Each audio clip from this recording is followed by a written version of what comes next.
Sejam todos bem-vindos, né? Queria agradecer aqui a presença do professor Clóvis Renato. Essa live de hoje, ela surgiu com a proposta após a divulgação daquele vídeo do começo da semana, que o tema era Paradoxos da Democracia. Como vocês sabem, o Instagram aqui, o Legislação Integrada como um todo, ele tem um público-alvo mais voltado para concurseiros. Como é que eu posso dizer? Um curso, né? É um material que é voltado para concurso público e que parte da lei seca, acima de tudo, mas que ele não para por aí. Isso porque a gente tem essa preocupação, quem sabe que concurso não é só a primeira fase, não é só a prova objetiva.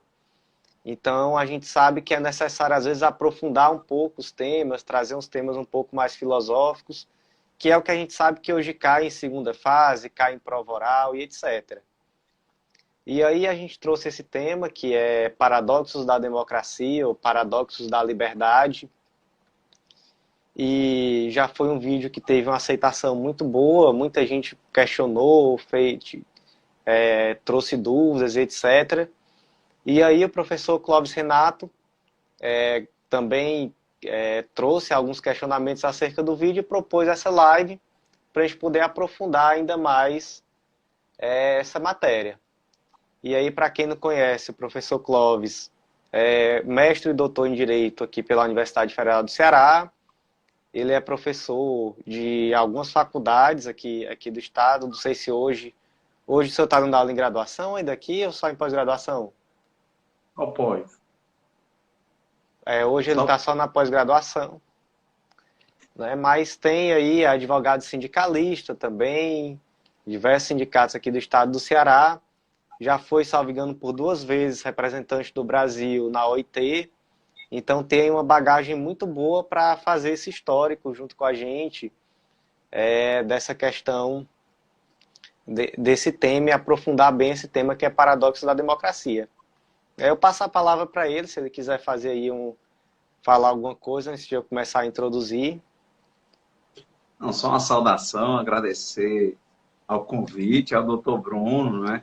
Aos colegas também que nós advogamos também em São Paulo, principalmente, São Paulo, Brasília, Pernambuco, mas os colegas lá de São Paulo, pessoal da saúde, estamos uns 70 municípios de lá, mais ou menos, na saúde, o pessoal dos padeiros, né? São Paulo, ABC, ABCD, né? E esse pessoal, todos os companheiros aí, ligados ao movimento internacional de defesa dos direitos humanos, e aos que participam dos nossos canais Clóvis Direitos Humanos e outros que a gente tem trabalhado aí diariamente na internet. Obrigado. Obrigado. Então vamos lá. Só para a gente poder começar a introduzir o tema foi Paradoxos da Democracia, que também aí tem vários sinônimos. O nome mesmo primeiro é Paradoxos da Tolerância, ou Paradoxos da Liberdade. E aí, o questionamento que vem por trás desse termo, que foi um termo introduzido por Karl Popper, lá na década de 30, de 1930 ainda, é um questionamento acerca dos limites da liberdade. Popper falava que a Liga das Nações, principalmente, pregava, dentro daquela lógica neorrealista, o que ele chamava de liberalismo ingênuo. Por que é um liberalismo ingênuo? Porque é um liberalismo que acreditava que, através do diálogo, se conseguiria resolver qualquer coisa, através da diplomacia, e se tentava dialogar mesmo com quem não estava disposto a dialogar. Então, ali no pós-Primeira Guerra Mundial, no começo da década de 30, começou uma ascensão de movimentos extremamente intolerantes, movimentos que buscavam implementar ditaduras totalitárias, que pregavam ódio a minorias, que pregavam realmente o antissemitismo, que pregavam, enfim, tudo aquilo que a gente sabe que vem dentro daquela lógica nazifascista. E a Liga das Nações tentava conter aquele avanço desse tipo de discurso com o debate, com a diplomacia. E o Karl Popper, ali, junto com, enfim, junto com outras pessoas dentro daquele movimento, ele dizia que isso não era suficiente, que nunca, que não dá para tolerar o intolerante, não dá para dialogar com quem não dialoga. Como é que a gente consegue dialogar com alguém que está querendo vir com violência, que está querendo escravizar, que está querendo matar? E aí ele disse, olha, a gente precisa ter muito claro que esse tipo de discurso, que é o discurso de ódio, que é o discurso que pede um totalitarismo, que pede a ditadura, esse discurso ele não deve ser tolerado, não deve ser normalizado. A gente não pode tratar como algo normal, conversar uma conversa com outra pessoa que está querendo é, lhe deixar abaixo dela, está querendo lhe submeter a ela. Então ele, já naquela época, já aí no período em que o tema direitos humanos nem sequer estava perto de ser um tema em voga, onde a ONU nem sequer estava perto de germinar, de nascer, ele dizia que aquele tipo de discurso tinha que ser criminalizado. E que a única forma de se combater a ascensão do nazifascismo era realmente criminalizar aquele tipo de discurso e partir com o rigor da lei, para não permitir que aquilo ali se tornasse algo normal, se tornasse um discurso válido, um discurso dentro do debate político. Karl Popper, a própria história mostra que ele não prevaleceu, essa ideia dele não prevaleceu, se tentou dialogar com esse tipo de regime, se tentou, por meio de vias diplomáticas, evitar essa ascensão, e o resultado foi que, em 1932, o Adolf Hitler foi eleito democraticamente presidente da Alemanha. Ou seja, por vias democráticas, a gente viu a democracia começar a morrer. E aí aqui o Karl Popper, que logo depois disso foi exilado, precisou, salvo engano, ele foi morar na Nova Zelândia, depois, logo após o começo da ascensão nazista na Alemanha, ele trouxe esse termo, que é o paradoxo da tolerância. O que é o paradoxo da tolerância, então? É a noção de que, mesmo a liberdade, ela tem um limite. A total liberdade, ou seja, a liberdade de trazer um discurso totalitário, de trazer um discurso de ódio e etc., ele vai inevitavelmente levar à total falta de liberdade depois. Ou seja, a liberdade sem limites, ela mata a própria liberdade. Isso daí hoje, eu acho que é um tema mais novo do que nunca, né? Principalmente quando a gente escuta aí algumas pessoas falarem que a gente precisa de um Estado mínimo, um Estado que não regule nada. E aí algumas pessoas tentam inverter a realidade dizendo que quem defende um Estado forte é porque, na verdade, não é a favor das liberdades. Enquanto a história mostra exatamente o contrário, né? Mostra exatamente que quando a gente não estabelece limites para até onde essa liberdade pode ir, fatalmente a gente chega àquilo que a gente chegou durante o período pré-Segunda Guerra, né? E aí, a gente trazendo esse discurso hoje, naturalmente, né, hoje para a nossa realidade brasileira, a gente vê que hoje essa questão dos limites da liberdade dentro da nossa Constituição é algo muito claro. E até um ponto que às vezes é meio curioso, que quando a gente debate com alguém que tem ali um viés, enfim, mais diferente, né, que a gente diz, não, você não tem a liberdade, por exemplo, de estar na rua pedindo um AI-5, você não tem a liberdade de estar pedindo uma intervenção militar. Muitas vezes as pessoas tratam como se fosse uma coisa que a gente está inventando agora. E não, a gente vê que é um discurso que surgiu ainda no pré-Primeira Guerra, no pré-Segunda Guerra e etc. E que no Brasil, dentro da nossa Constituição, é muito claro. E é muito claro, por exemplo, quando a Constituição veda, por exemplo, o discurso de ódio. A gente tem alguns casos que são muito paradigmáticos no STF, que é o caso, eu nem sei direito a pronúncia, mas acho que é o caso Elvanger, que é do antissemitismo, onde, por exemplo, o STF decidiu que não se pode trazer um discurso antissemita e proibiu, inclusive, a veiculação de um livro que tinha esse tipo de viés. A gente já em 2018 teve uma condenação de um pastor que ele trazia também, através de um blog, ataques a outras religiões, ao catolicismo, a religiões de viés africano e etc. E a gente tem até mesmo na própria lei antirracismo a criminalização da apologia ao nazismo. Então, por exemplo, hoje no Brasil claramente é crime você, por exemplo, expor algum símbolo nazista e etc. E também na Lei de Segurança Nacional, que aí a Lei de Segurança Nacional já não vai ser dentro do viés do discurso de ódio, vai ser dentro do viés daquele tipo de discurso que visa alterar o sistema democrático. Então, por exemplo, hoje uma pessoa que está na rua pedindo um golpe militar, por exemplo, ela está cometendo crime. Inclusive, aqui eu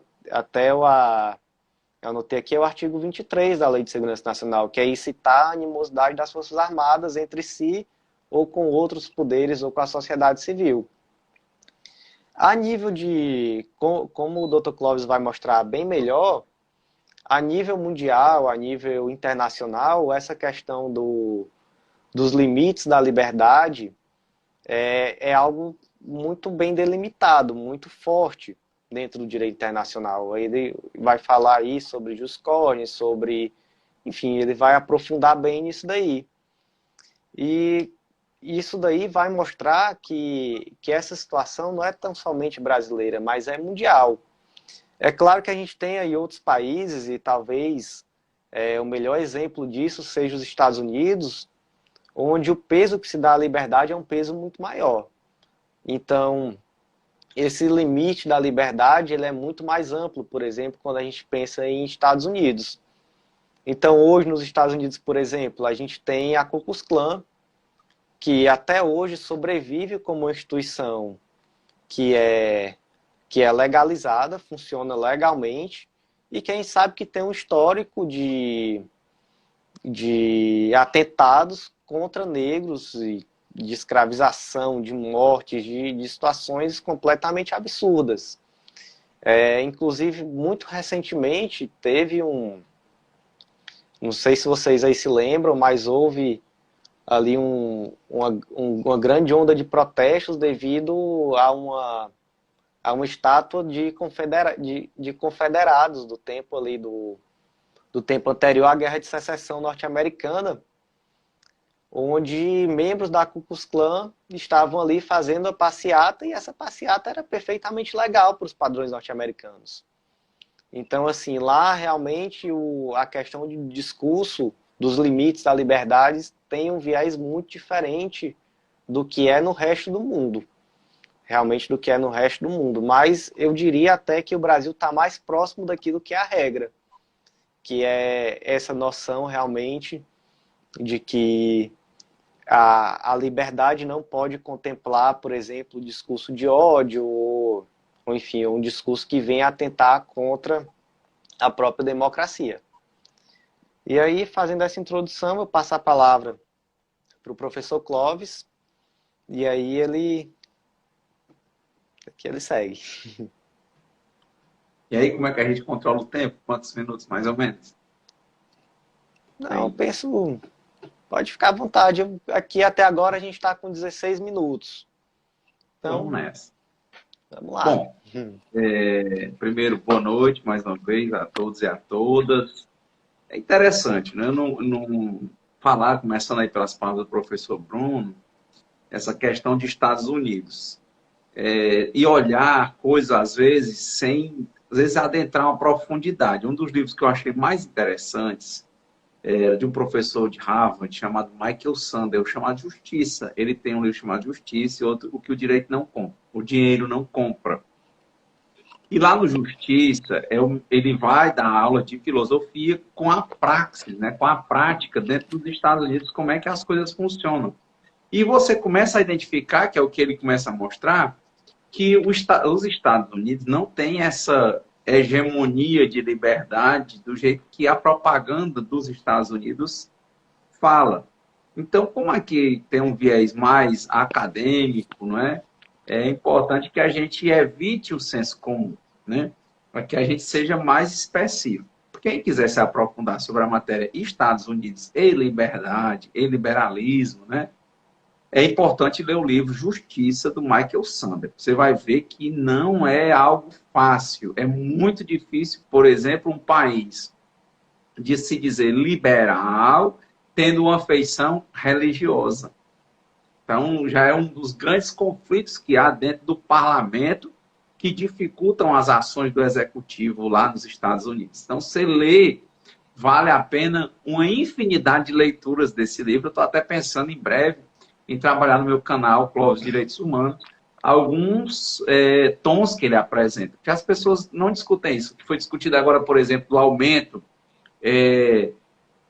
demais de determinados produtos como máscaras, luvas. Lá no livro eles falavam, quando tinha um furacão, um saco de gelo que era $1, era $10, era $50, e foi regulamentado com punições severíssimas aos comerciantes. Quer dizer, compensava ele colocar um saco de gelo a $50, depois levar uma multa que inviabilizar o funcionamento do empreendimento dele, né?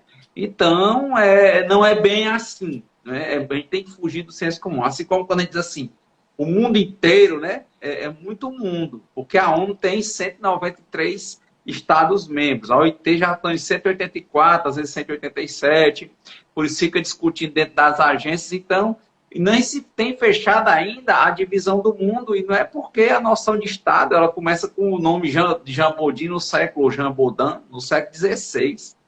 Né? E você vê que depois do que foi o avanço, né, do eixo formado pela Alemanha, pela Itália e pelo Japão, houve toda uma reconfiguração, né, para você ver como o mundo, né, não tem 80 anos que você ainda está reformulando estados. O Estado de Israel foi surgir com uma proposta negociada pelo Oswaldo Aranha, por exemplo, aqui na ONU, nessa discussão de uma formação de ONU. Então, o mundo é muito mundo. Quando você vai ver o que a gente estudou em história, foi uma coisa interessante quando na época que eu fazia a graduação, antes do doutorado, lógico, minha segunda graduação foi Direito, eu olhava isso e um professor colocou que todo ano ele fazia um estudo de 6 em 6 meses para saber quantos países tinha no mundo. E nunca conseguiu fechar quantos países tinha no mundo. Então, o mundo é muito mundo, viu? Então, é interessante, né, que a gente realmente, para trabalhar de forma multicultural ou transcultural, a gente começa a entender que tem limitações mesmo dos parâmetros que nós temos, tá? Então, é outra perspectiva. Importante dar uma olhada nisso, né? O que eles avançaram. Aí quando você imagina, mas está falando de Segunda Guerra, não, porque, por exemplo, com a perestroika, com a queda do Muro de Berlim e com a dissolução da União das Repúblicas Socialistas Soviéticas, também já houve outra configuração do mundo. E isso aí foi em 89. De 89 para frente, quer dizer, muita diferença. Quando você começar a estudar o que é mundo, é muito diferente. Tá? Então, essa noção de Estado também nem sempre existiu, como o capitalismo só tem em torno de 250 anos, o próprio Fukuyama disse que não é a categoria transhistórica, ou seja, tem começo, meio e fim. Isso tem que ser pensado, tem que ser observado para a gente evitar ser genérico. A gente tem que ser preciso. Então, tomar um certo cuidado quando se fala de Estados Unidos, né? Tomar cuidado até para esse pessoal que vai fazer concurso para provas orais, porque muitas vezes quem está na banca é alguém que tem conhecimento específico, né, relacionado àquele país. Aí você for genérico numa banca, morreu. Né? Você tem que ser preciso, cirúrgico. Né? Então, a primeira coisa. Do Popper, então já tirando essa questão de ser genérico, né, e principalmente de ou endeusar ou destruir os Estados Unidos, mas numa noção talvez um pouco mais equilibrada, vamos pensar na realidade brasileira, que é a realidade que talvez o concurseiro aqui que acompanha a página Legislação Integrada esteja bem atento. É o seguinte, Popper, como você falou, 32, ele vai morrer em 94, por aí.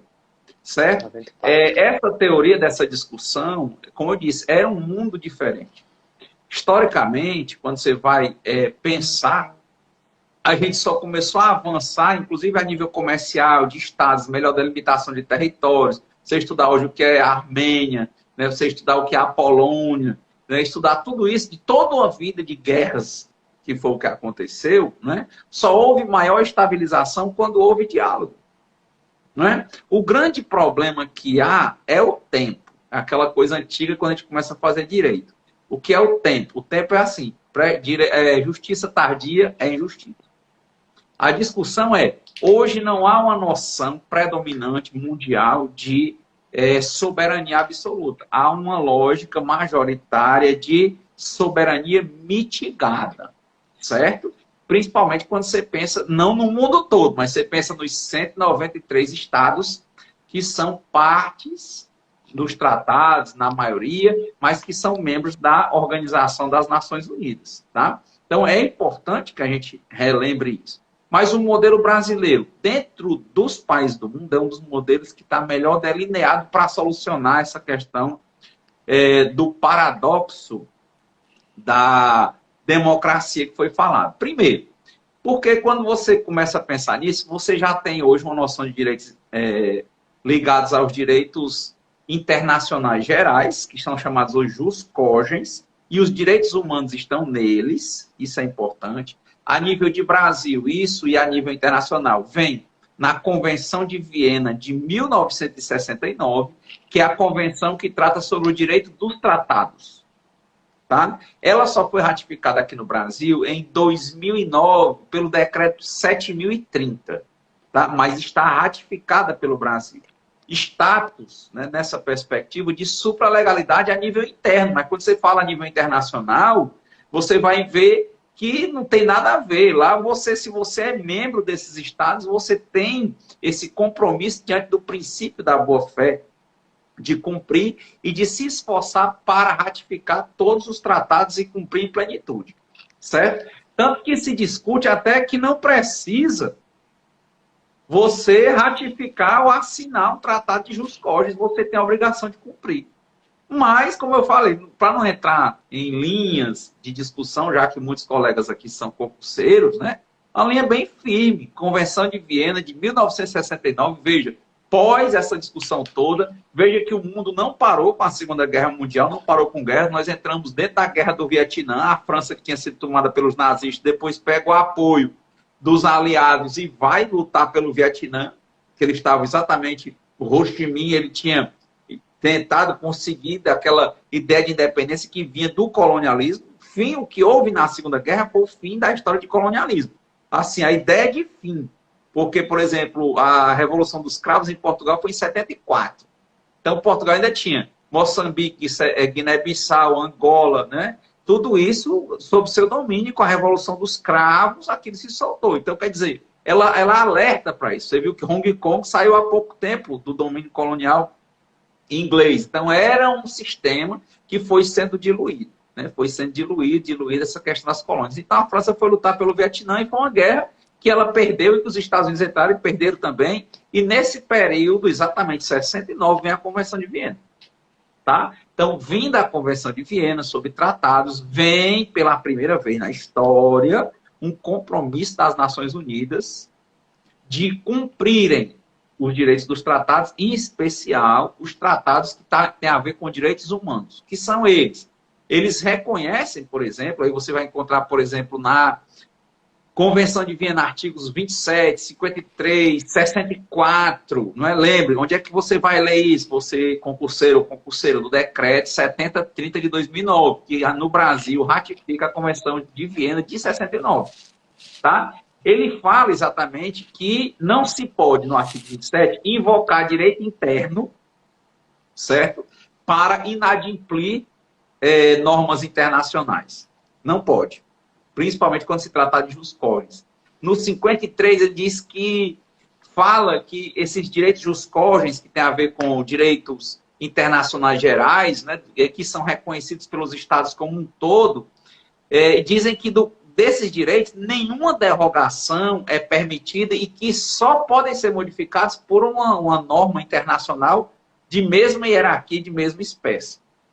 Acho que no artigo 64 da Convenção de Viena, aqui no decreto 7030, diz que esses jus cogens, diz qualquer tratado, por exemplo, que existir e que, porventura, venham de jus cogens, de direitos, tomem como base os direitos humanos, que, porventura, os tratados existentes o contrariem, todos esses tratados vão ser nulos e seus efeitos vão ser extintos.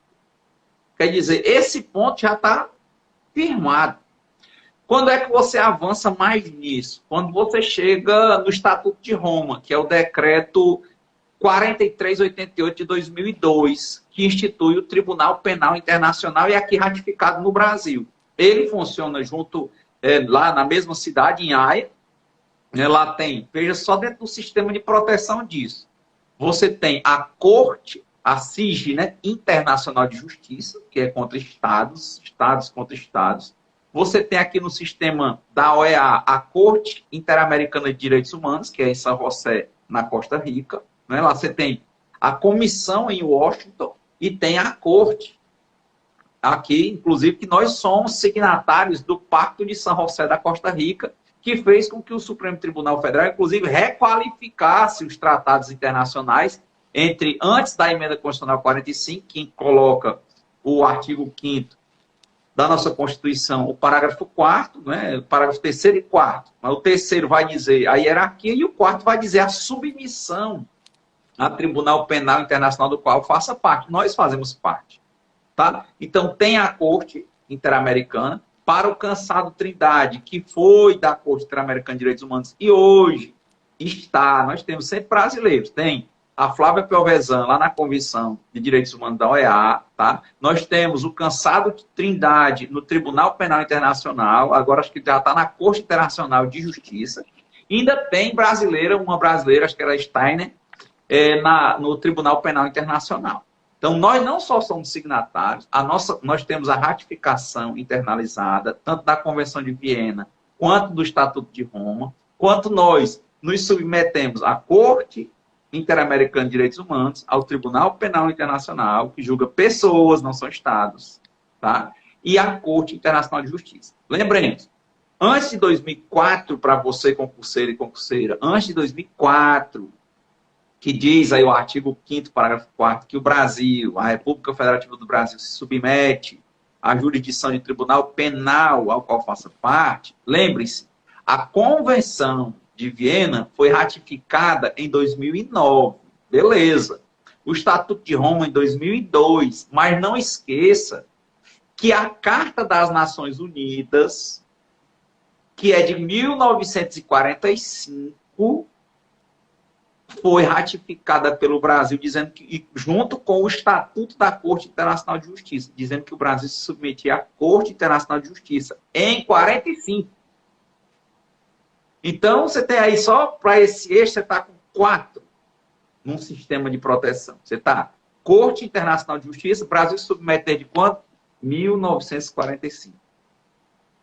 Tribunal Penal Internacional, 2004 com a emenda, 2002 com o decreto. E Convenção de Viena em 2009. E antes, o Pacto de São José da Costa Rica, que foi por volta do ano 2000 também. Então, você tem todo um sistema para discutir jus cogens, certo? Já para também não embaçar, também estou trazendo, não sei se estou tomando muito do tempo, mas é importante que isso fique firmado e fincado na nossa cabeça. Porque quando a gente começar a pensar essa realidade, né, dentro da perspectiva dos direitos humanos, nós vamos encontrar, por exemplo, que o Brasil já teve várias condenações na Corte Interamericana de Direitos Humanos. Tivemos o caso do Damião Ximenes, eu fiz inclusive um vídeo sobre isso. Tivemos o caso Gomes Lange, ressalvado engano é o caso da guerrilha do Araguaia. Nós tivemos condenação no caso do Vladimir Herzog, do jornalista, certo? Todos os casos o Brasil cumpriu, tá certo? Se você for ver, saiu inclusive um decreto para pagar as indenizações de mais de $50 mil por pessoa de indenização, no caso do Damião Ximenes. Fora que se você for começar a observar as recomendações que saíram depois que o Brasil foi condenado da Corte Interamericana de Direitos Humanos e da Comissão, nós tivemos várias políticas públicas. Tinha uma época que eu ministrava uma disciplina na pós-graduação sobre direito internacional comparado, né, direito constitucional comparado. E eu comecei a mostrar que, por exemplo, criação de juizados especiais é um checklist. Depois de uma decisão da Corte Interamericana, eles foram dizendo, faça isso, faça isso. Saiu revisão do Código de Trânsito Nacional, a criação dos juizados especiais e várias outras coisas. Quando você começa a olhar essas decisões e essas normas, você se impressiona com como a República segue, né? Como ela tende a seguir. Tá? Então, essa é a primeira perspectiva. Então, como é que você vai ter, para concluir aqui, falando de paradoxo da democracia? Essa liberdade é mitigada, não só pelo que está na nossa Constituição, mas, como dizia o Cansado Trindade, por exemplo, quem ratificou esses tratados, como o Pacto de São José da Costa Rica, que trata sobre direitos humanos, o país se submete àquilo. Quando ele se submete, por exemplo, para o brasileiro Cansado Trindade, na decisão ele fala literalmente que ela é a Constituição da América. Que todas as constituições dos estados que são parte daquele tratado têm que ser alteradas para obedecer ao tratado.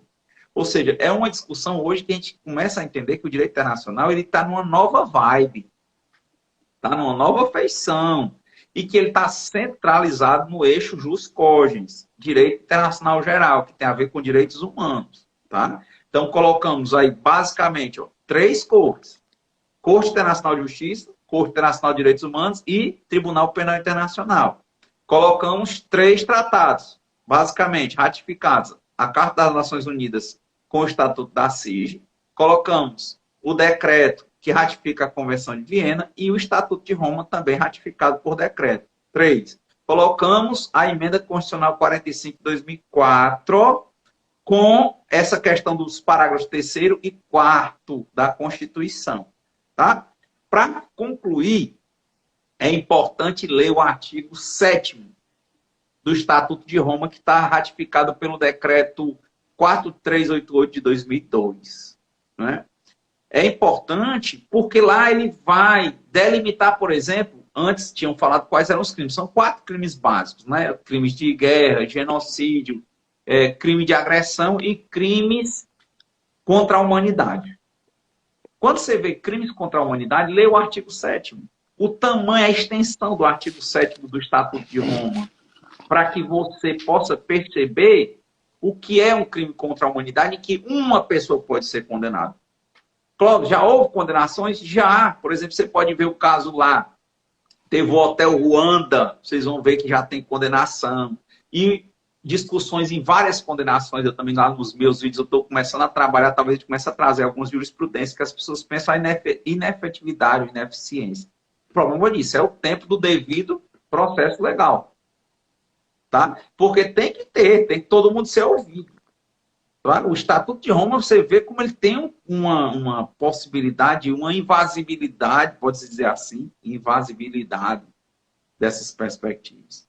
Né? Porque tem um procurador, é tipo o Ministério Público Internacional, é interessantíssimo o que ele pode fazer. Tá? Então, não se trata mais de estados com a soberania absoluta. Você tem estados com a soberania mitigada e tem um direito que está sobre os outros direitos. Infelizmente, a gente passou a ser educado só antes de 88, ninguém mal falava em Constituição. Depois de 88 era o neoconstitucionalismo do pós-positivismo que veio do pós-guerra. Que normas são valores e, né, com princípios e são regras, no tudo ou nada. Mas hoje já se fala de um melhor desenvolvimento da sociedade internacional. Então, o direito internacional hoje já é um outro sistema. Se você for ler o próprio Kelsen, ele era nesse sentido, que a norma hipotética fundamental não vai parar na Constituição, não. Ela vai parar no direito internacional. É muito interessante parar para estudar isso, para entender direito hoje, principalmente quando está havendo muitas dificuldades com relação à questão da liberdade, por exemplo, de manifestação. Tá? Então, esses são pontos que eu acho que eu queria, já que eu digo aqui, estou vendo que praticamente todo mundo é do direito, a linguagem é diferente. Né? Eu estou tentando demonstrar para você que não é coisas assim de, né, só cumpre se quiser. Não está mais nesse nível. Não está mais nesse nível. a nível de teses, a nível de jurisprudência, a nível de construção, de efetividade, você começa a ver vários casos hoje despontando e funcionando. O que está havendo maior de problema? A gente não percebe isso. No direito, nós não fomos educados. Eu criei um canal de direitos humanos exatamente porque a gente começa parou até a Constituição. Porque a conjuntura de cumprimento da Constituição estava boa. Quando a gente não tem, o que a gente vai fazer? Ao invés de a gente ficar brigando com quem não tem força, a gente sobe um patamar. E quando a gente sobe para estudar hoje os direitos humanos e integrar com o direito interno, os nossos horizontes se expandem. Tá? Então, acho que só para a gente entender, né, para vocês perceberem, depois, nos debates, a gente pode trazer mais sobre o artigo 7º. Vejam lá o que se trata de crimes contra a humanidade. Obrigado. Obrigado, professor. Eu achei muito bom esse trazer sempre esse viés mais internacional, porque eu percebo que muitas vezes quando a gente começa a falar sobre limites da liberdade, principalmente em um momento desse, que é um momento muito politicamente, talvez muito efervescente, sempre surge aquele discurso do outro lado como se a gente estivesse ali querendo inventar coisa, né? Querendo dizer, porque a gente está pensando diferente, você está querendo dizer que o nosso discurso não é válido, que isso aqui não é liberdade. E eu acho que quando a gente parte lá de trás, que a gente vê quando surge ali ainda como embrião essa discussão acerca dos paradoxos da liberdade, lá com Popper em 1930, ainda nos primórdios do nazismo, e depois a gente vai trazendo essa discussão mais dentro do direito internacional, a gente vê que nem é uma coisa inventada de hoje e nem é uma realidade simplesmente brasileira. É algo que, na verdade, está pautado. O direito internacional hoje, como o professor bem falou, ele se pauta, acima de tudo, no jus cogens, né? Que é exatamente essa norma internacional que obriga a todos os estados e que vai falar primordialmente sobre direitos humanos. E aí, já partindo um pouco, já partindo para outro viés dentro dessa questão dos limites à liberdade de expressão, eu queria até trazer um questionamento que é uma opinião que na verdade, eu tenho uma curiosidade de saber a opinião do professor sobre esse assunto, que é um tema que eu tenho pensado muito, eu acho que muita gente está em mente, tem muito a ver com o nosso momento político, que é porque dentro da nossa história, né, dentro da realidade brasileira, do ordenamento brasileiro, o STF, sobretudo, já colocou dois limites muito claros para a liberdade, que são o discurso de ódio, até aquelas decisões que eu trouxe já do STF, condenando por discurso de ódio, e aí vai entrar o racismo, etc., e, enfim, e o discurso de ódio como um todo. E o outro grande limite é o discurso autoritário, é o discurso intolerante. Mas hoje, dentro dessa realidade que a gente está vendo, que é uma realidade talvez não única, mas muito diferente, que é a realidade de uma pandemia, de que todos os estados do Brasil hoje estão em decretos sanitários, nós temos talvez outro limite da liberdade, que muitas vezes, primeiro as manifestações mais de direita, né, que as pessoas furavam ali o decreto sanitário para protestar, e muitos se defendiam, isso daí está errado, porque já começa errado, porque está colocando em risco a vida das pessoas. E agora a gente está tendo também as manifestações do outro lado, né? Agora as manifestações aí anti-governo, digamos assim, também começam a sair na rua, com a bandeira democrática, naturalmente, mas furando um decreto sanitário. E aí eu pergunto qual é a opinião do professor sobre esse assunto. Será que a gente está aí também diante de outro limite da democracia, ainda que transitório? Será que uma manifestação de rua hoje, ainda que pautada por valores democráticos, será que essa manifestação, até que medida essa manifestação também está cobertada pela democracia? Será que é outro paradoxo que a gente pode trazer? Qual é a opinião do professor, assim, o que o professor diria sobre esse assunto? Primeiro, né, agradecer o questionamento, né, muito bom.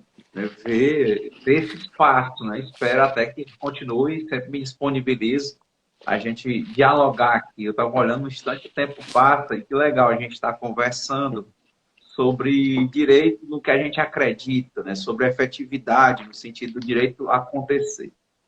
Mas assim, como eu falei, no direito a gente aprende que a gente tem que ser cirúrgico, tem que ser médico. A gente não pode ser genérico como o senso comum. Daí é que a gente está tão vulnerável a fake news. A gente tem que olhar e é como um artigo científico. Então, primeira coisa, se eu tenho uma exceção, né? Primeira coisa, uma exceção, eu tenho que tomar como pauta o decreto. Caberia até um novo debate só sobre isso. Eu tenho que abrir o decreto municipal, o decreto estadual, o decreto, quais são os limites que ele coloca. Então, a primeira discussão é que eu vou ver o quê? O cumprimento da norma em tese. Né? Aí eu vou observar o caso concreto. O que é que está sendo liberado? Porque, e onde e que nível? Porque, por exemplo, tá vendo? Quando você fica genérico, fica difícil. Né? Porque quando você diz assim, tem um decreto em Fortaleza, tem um decreto em Sobral, tem um decreto no Estado. Então, quais são os limites de cada decreto? A cada semana, os governantes foram modificando. Nós vimos um enrijecimento disso nos primeiros 60 dias, depois uma abertura começou a acontecer. Foi dentro da abertura que certas situações começaram a ocorrer. Outras situações desviantes é como o Ministério Público, eu vi alguns vídeos de membros do Ministério Público, dos Ministérios Públicos estaduais e federais, ligados a quê? A busca de ver a pessoa, identificar e punir. O processo vai acontecer. Pessoas que estão fazendo vão passar pelos processos, que aí é um descumprimento da lei em tese, da lei do jeito que ela está, né? Em sentido amplo da lei, aplicação ou não aplicação da lei. É identificar, procurar, instaurar o inquérito e penalizar. Essa é a primeira questão. Tá? Agora, porque se ele não está liberando passeata nem para o lado A, nem para o lado B, então o lado A e o lado B que for fazer, deverá ser punido, por exemplo.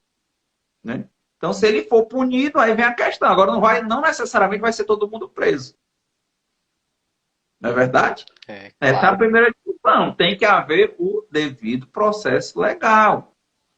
E o que está acontecendo tem que ser avaliado ponto a ponto, tem que ser acompanhado, fiscalizado, processado, para que o Estado não perda mais a sua legitimidade. Agora, não posso ser genérico aqui, dizer isso. Também não posso chegar e dizer assim, porque o lado A, pró-governo, vai, o lado B vai, porque o lado A vai. Não.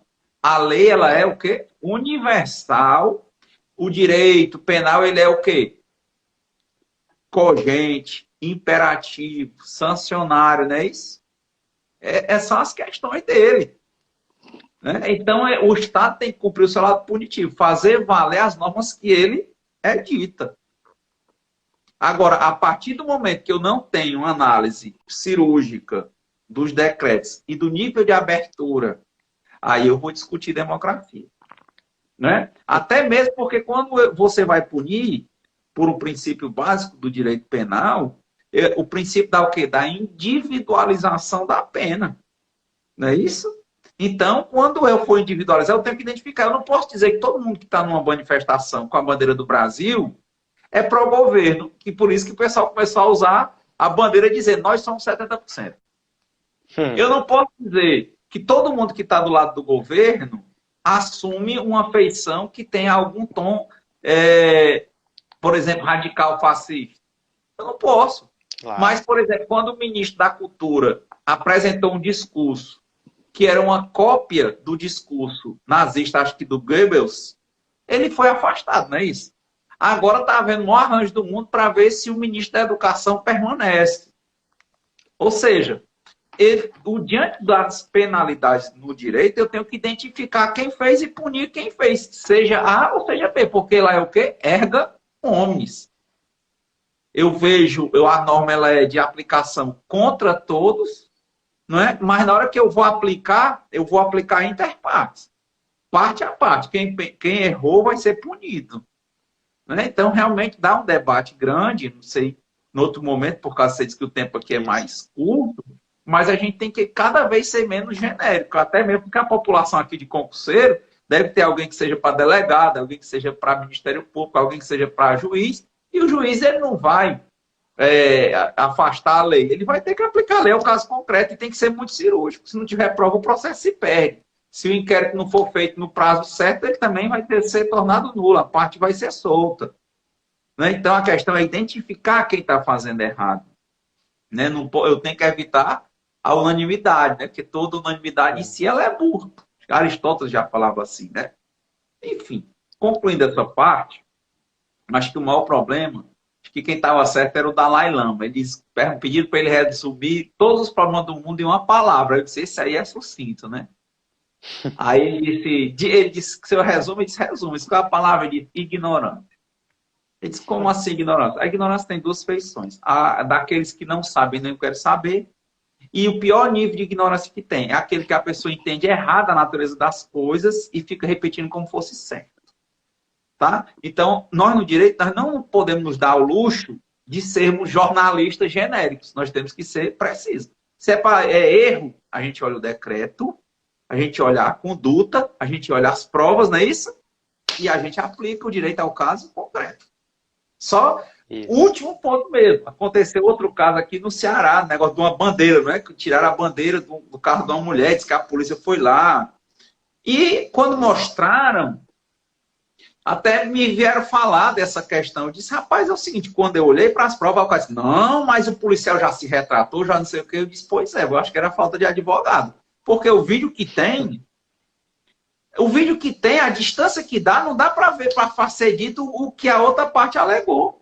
Na hora que fosse para provar, como é que provava aquilo? Agora ele chegando e assumindo, meu amigo, né? Não estou dizendo que pode ou não pode. A questão é as provas que tinham um vídeo gravado a uma distância de mais de 20 ou 30 metros. Não era isso que tinha? Sem som. Foi um cara de um carro, pegou uma pessoa em cima de um viaduto, não foi isso?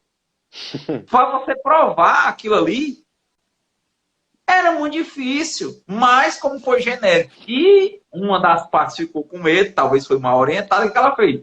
Ela assumiu. Na hora que ela assumiu, não sei nem até, pode até também. Estou dizendo que ela está certa ou errada. Não estou dizendo que se ela assumiu, ela pode ter assumido com medo. Assume tudo para evitar um processo mal, porque não tem condição de arcar com as custas de um processo. Não é isso? Então, as provas não davam para demarcar o que foi dito na mídia. Dava, não dava. Um vídeo com 30, 40 metros sem som, ele não pega, ele fala, e a outra parte diz o que quer, companheiro. Esse é o nosso papel. O advogado é alguém criterioso, cirúrgico, e qualquer um do direito. Né? Por isso que a vida, como dizia Platão, né? Se você quer dar uma prova de amor a alguém, você faz o quê? Você amadurece. E aqui a gente não pode estar tergiversando, a gente tem que ser cirúrgico. Obrigado. Verdade. Obrigado, professor. Eu vou pegar esse gancho só para a gente poder encerrar aqui com uma pergunta que veio, que eu acho que é muito pertinente do Lauro Stone, que ele pediu para a gente falar um pouco sobre fake news. Porque assim, a gente colocou aqui, né, alguns limites da democracia, a gente começou falando sobre discurso de ódio, sobre discurso intolerante, e aí a gente veio para esse momento já atual, que é um momento muito diferente do que qualquer um de nós que está vivo já passou, que é no meio de uma pandemia, de um decreto sanitário, onde a liberdade de expressão ela passa a sofrer ainda outro tipo de limitação que não é normal, que não é o comum ao dia a dia, que não é comum a uma situação normal. Que é, por exemplo, você não ter, pelo menos legalmente, o direito de sair na rua para se manifestar. Porque quando você sai na rua, você está colocando, pelo menos em alguma medida, a saúde pública em risco. E aí chega essas situações até na manifestação do fim de semana aqui do Ceará, eu soube que teve gente presa e etc. E aí a gente consegue fazer um gancho muito bom dessa situação específica da bandeira com a pergunta do Lauro Stone, que é sobre fake news. Que com certeza é algo que sempre existiu na humanidade desde sempre, mas que talvez com as novas tecnologias acabam tomando uma proporção muito maior. E por que que eu linko a fake news com essa questão desse caso da bandeira? Para quem não é aqui do Ceará e que não sabe bem o que que aconteceu, foi um caso que estava havendo uma carreata para o governo. Os carros dessa carreata estavam com bandeiras do Brasil, alguns com bandeiras do Brasil, outros com alguns símbolos que ali seriam pertinentes ao grupo que estava protestando. E a polícia militar foi passando carro por carro pedindo para que eles recolhessem os símbolos que aludissem, que trouxessem algum tipo de alusão ao protesto, dentre eles a bandeira do Brasil.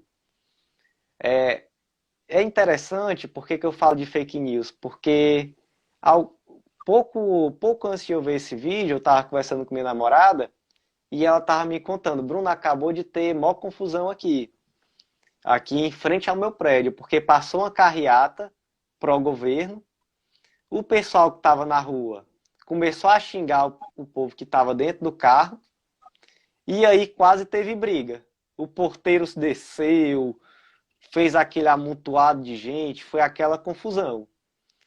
Aí, logo depois eu vi esse vídeo que ficava ali coisa ali de menos de 1 quilômetro antes da casa dela, no caminho que passava por lá. E no vídeo, a pessoa dizia, que foi o vídeo que viralizou sobre o assunto, a pessoa dizia, ó, eu tô aqui indo para a farmácia comprar remédio, meu parente tá ali naquele carro e a polícia mandou ele guardar a bandeira para dentro do carro. Ou seja, a pessoa fantasiou ali, como é o normal de hoje, a pessoa inventou ali uma história, disse que estava indo para a farmácia, que a outra pessoa estava indo para a farmácia, mas na verdade era uma manifestação e que o motivo de ter mandado retirar a bandeira ficou muito claro quando a gente sabe que poucos metros à frente teve uma confusão e um amontoado de gente. Bem em um período onde a curva aqui de contágio no Ceará estava chegando nas alturas, quase chegando na época do decreto do lockdown. E aí chega nessa pergunta do Lauriston. E a fake news, o direito, será que a gente está aí diante de mais um limite da liberdade? Será que existe um direito de mentir? Ou será que a liberdade não aceita esse tipo de direito? E aí eu já dou... Hoje a gente tem no Brasil um debate muito forte, porque se quer criminalizar a disseminação de notícias falsas. Há um projeto de lei em andamento, né? E é um projeto de lei que realmente divide muito opiniões. E a gente vê que é um tema muito relevante, porque não só a nível de Brasil, mas, desculpem, mas a nível mundial, essa questão da fake news, das notícias falsas, né? Sempre melhor falar em português, não tem por que falar em inglês, não tem por que ser fake news, é só a força do hábito, mas que acabam viralizando de uma forma muito mais ampla, muitas vezes impulsionadas por robôs ou por, enfim, e trazendo impactos políticos muito severos. A gente vê, por exemplo, que na eleição norte-americana, a notícia falsa que, segundo aí analistas políticos, mais influenciou na eleição foi a de que o Obama não seria americano. Isso daí na eleição que eu digo, na do Obama. Foi uma das que mais prejudicou o Obama durante a campanha onde ele foi eleito presidente. E aqui no Brasil também a gente sabe que houve ali uma máquina, né? Toda uma estrutura de fake news e a gente chega nessa situação.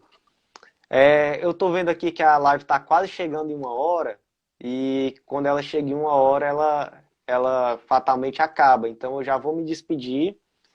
Vou passar a palavra para o professor Clóvis, que aí ele fica aí com 4 minutinhos para poder fechar, dar a opinião dele e também já se despedir. Eu peço desculpa pelo avanço do horário. Bom, então, bem rápido, uma saudação à professora Vanessa Oliveira, chegou aí, o professor, nosso colega advogado Tiago Pinheiro e outros aí que eu consegui acompanhar, o João, lá de São Paulo. Então, uma saudação. Bom, questão é a gente ter um sistema mais eficiente de controle de fake news, porque a questão da calúnia e da difamação já estão no Código Penal, como diz aqui no Ceará, desde que o cara era menino, né? Então, a questão é identificar, né? E punir. Identificar, levar a sério e punir, fazer algo cada vez mais preciso, é o que a gente tem falado desde o começo. Né? Se desse tempo, eu ia contar um caso de um colega, mas que ele contou aqui rapidamente. Ele tinha um bairro lá num determinado bairro aqui de Fortaleza que disse que estava só saindo notas falsas. No bairro. Ele disse que foi comprar uma bebida lá para uma pessoa e quando chegou lá ele pagou com R$ 100. Aí a pessoa, quando demorando a dar o troco, ele ficou atento aos R$ 100 dele lá no balcão. Aí com o pedaço, cadê meu troco? Ele disse, não, essa sua nota é falsa. Aí ele tomou a nota da mão do cara e assinou, rubricou a nota. Aí o cara, não, vou chamar a polícia. Ele disse, não, ele disse, você está passando nota falsa.